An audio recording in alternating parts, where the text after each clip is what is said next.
This astronaut stared intently at the mirror. As an unidentifiable creature crawled under his skin, the bizarre bug even poked its tentacles out of the astronaut's nostrils, attempting to crawl out of his body. On the edge of the vast solar system, how will the astronaut handle the appearance of this monster?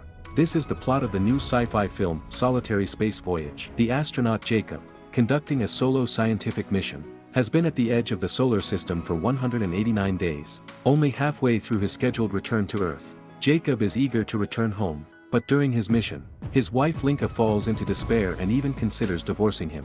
To stabilize Jacob's mental state, Command does not upload the breakup video. In the evening, as Linka packs her bags at home, Jacob tries to call her, but she does not answer. The boundless loneliness gnaws at Jacob's mind, and he hasn't slept well in a long time. One night, feeling somewhat oxygen deprived, he hurriedly crawls out of his sleeping bag, only to inadvertently notice bugs moving under his skin, about to burrow out of his mouth. The next second, Jacob wakes from a nightmare. It was all just a bad dream, and the next day he proceeds with his tasks as usual. For some reason, almost all the cameras on the spaceship are broken. Jacob doesn't mind it, instead asking the command center to check on his home since he can't contact Linka. Peter at the control center agrees immediately. An anxious Jacob continues to call home, and surprisingly, this time it connects. But a man's voice comes from the other end.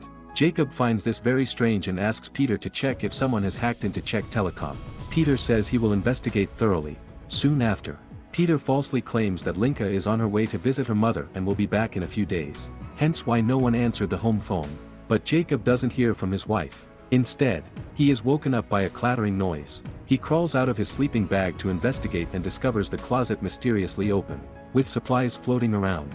Then noises come from the bathroom, where the toilet has been broken for several days. Annoyed, Jacob goes to fix it and sees a giant monster inside. He immediately contacts the control center, asking Peter to turn on the secret camera on the top to quickly pull up the bathroom footage, only to hear that the camera has long been broken. Jacob takes a deep breath, opens the door again, and the giant spider with big eyes is still there, even speaking to him. Terrified, Jacob hides in the airlock, asking Peter to immediately purify the spaceship.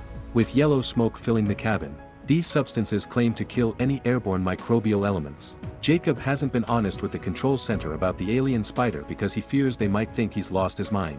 Waiting for the yellow disinfectant fog to disperse, gathering his courage, Jacob leaves the airlock. The next second, he hears the spider's voice from above. Earth's cleaning agents didn't cause him pain, only made the giant spider sneeze. Through subsequent conversations, it's known that this mysterious alien spider is named Hanish. He originally intended to go to the edge of the solar system but was attracted by the marvelous humans, so he actively learned Earth's history and language. Terrified, Jacob quickly crawls into his sleeping bag and takes medicine to sleep. Hanish, considerately, leaves not to disturb the human's sleep. The next day, Jacob wakes from a dream with memories of arguing with Linka flashing through his mind. Hanish senses his sad emotions and claims he can offer help.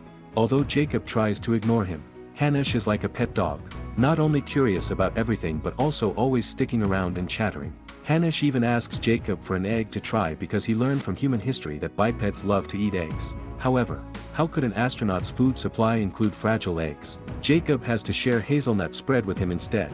Jacob asks Hanish where he is from, only to learn that Hanish's planet was attacked and no longer exists. He traveled through star systems and black holes, wandering alone in the universe until he met Jacob, attracted by his loneliness. Soon after, Peter sends a notification, falsely claiming Linka's communication device is malfunctioning and will need some time to fix. At this moment, the head of the control center, Ivy, is preparing to talk to Linka, who is pregnant and has left home. Fortunately, this time Jacob is not anxious because he has a talking companion. Together, they look up at the purple nebula, with Hanish saying they come from the beginning, and he once tasted the power of nebulae with his tongue when he was young.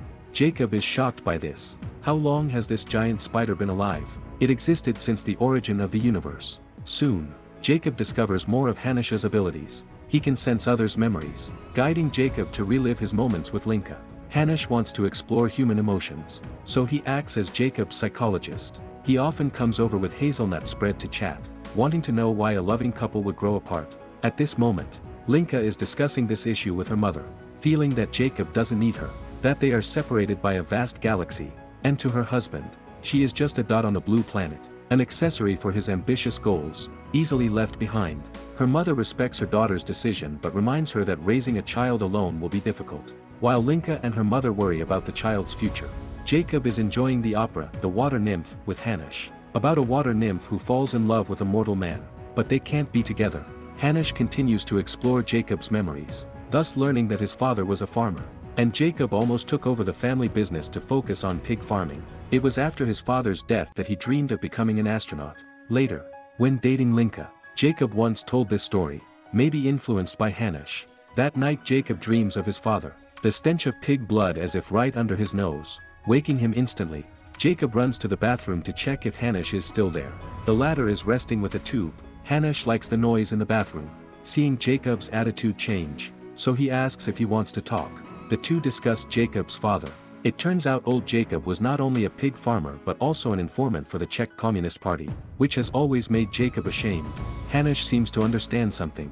He asks Jacob if participating in this space exploration mission is to atone for his father's sins. At the same time, Ivy arrives at Linka's place, hoping to win her back because Jacob's state is not good. Ivy doesn't say much. She hopes Linka will reconsider, at least wait for Jacob to return before mentioning divorce. The 6-month space journey is finally coming to an end, with only 45 hours left until Jacob can return to Earth. Suddenly, the cabin projector lights up, starting to play a recording of his and Linka's conversation from a few months ago. At that time, they discussed Jacob's childhood experiences, being thrown into the river and mocked by peers because of his father's identity. Linka was moved that her husband could confide in her. She misses the old Jacob, because now the husband only turns his head to gaze beyond Jupiter's skies. At that time, Linka really wanted to talk properly, but Jacob's attitude was negative. Just then, a purple nebula particle drifts out of the malfunctioning projector. Did he turn on this video? Jacob quickly flips out a container, trying to capture the particle, but Hanish reminds him, it cannot be trapped. Unconvinced, Jacob sucks it into a tube, then flips open a storage can looking for the particle. Who knows that the tiny thing disappeared into thin air. Then, the spaceship loses contact with the control center. More particles drift into the cabin. Jacob watches the purple nebula, realizing they are getting closer, while simultaneously, a small spider crawls onto Linka's finger. Far in space, Hanish senses Linka's fear for the child in her womb.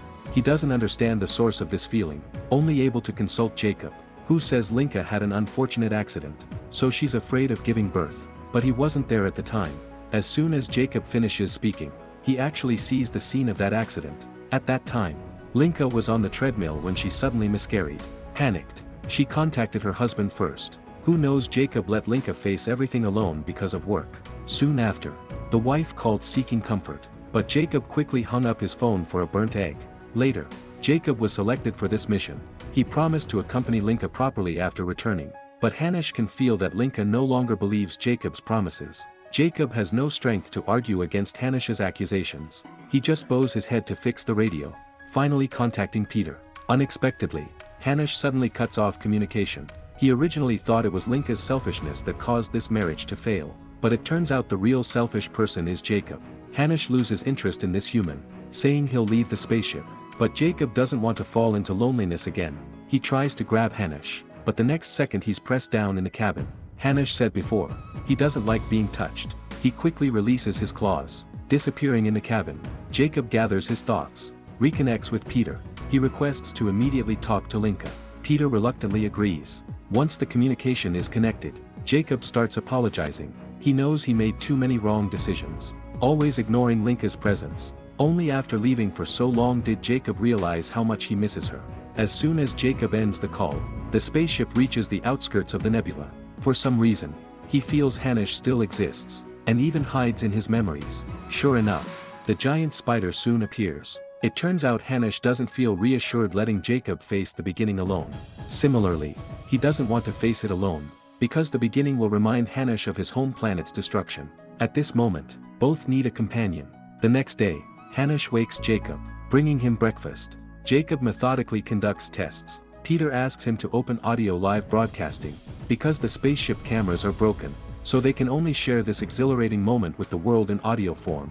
Witnessing the spaceship collecting nebula particles. Who knows, the collection is halfway through when Hanish suddenly weakens. Then the collected samples show negative readings. The spaceship encounters disasters and system failures. The control center demands immediate cessation of action. But Jacob doesn't care about others, because Hanish is sucked into the nebula.